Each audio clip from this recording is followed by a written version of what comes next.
যখন আপনি মারা যাবেন, দুনিয়া থেকে বিদায় নেবেন, মানুষজন কেউ বলবে না আজকে বৃষ্টির দিন দাফন করিস না, কেউ বলবে না যে তারা 2টা দিন রাখ, কেউ বলবে না। কবরের মধ্যে যখন নিয়ে যাওয়া হবে, আপনার স্ত্রীর কথা মনে পড়বে, আপনার সন্তানের কথা মনে পড়বে, আপনার বাবার কথা মনে পড়বে।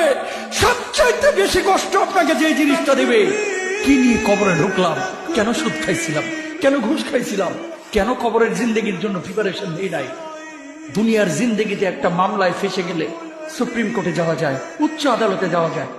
আখিরাতের জিন্দেগিতে কোনো মামলায় ফেসে গেলে পালাবার কোনো আর পথ নেই। চলে যেতে হবে। দালান ঘর, বাড়ি ঘর, টাকা পয়সার জন্য পাগল হয়ে থাকে আমরা, কিন্তু এটা আমার আসল ঘর নয়। যেই গোসলখানাটারে আমি এত সুন্দর করে টাইলস করে ইটালিয়ান ফিটিংস দিয়ে বানালাম, আমার জীবনের শেষ গোসলটা কি ওই গোসলখানায় হবে? কথা বলে, যেখানে লাশ ধোয়ায় ওইখানে আমার গোসল হবে। এগুলো আমরা ভাবতে চাই না। কবরের জীবনটা আসল জীবন। কবর জগতে কোনো রং নাই, কবর জগতে কোনো স্বাদ নাই, কবর জগতে কিচ্ছু নাই, মাটি আর মাটি।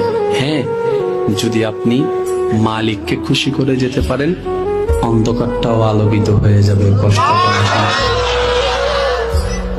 আপনার কবরের চিন্তা আপনি করেন, আমার কবরের চিন্তা আমি করব। আপনি আমাকে বেশি থেকে বেশি উৎসাহ দিতে পারবেন ভাইয়া।